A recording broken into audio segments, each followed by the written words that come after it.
Жените со попреченост, без разлика дали доаѓаат од рурална или урбана средина и на која возраст се, секојдневно се соочуваат со поголеми предизвици од останатите. Затоа треба предприемништвото да им биде достапно и приближено за да ја зајакне нивната економска активност. Очекувањата, да речам, ни се големи и повеќе од големи, особено во однос на лицата кои што се соочуваат со попреченост во секојдневниот живот, без разлика дали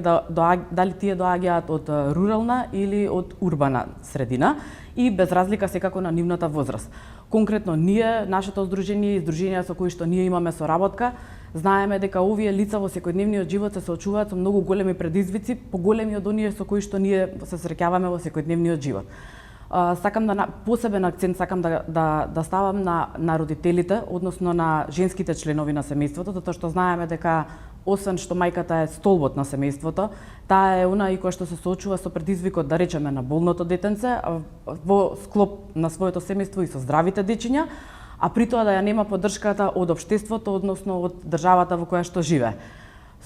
Заклучок би рекла, или нашите очекувања на крајот од проектот се дека ние како организација, заедно со сите вас со здружени сили, на крајот ќе можеме така да се пофалиме со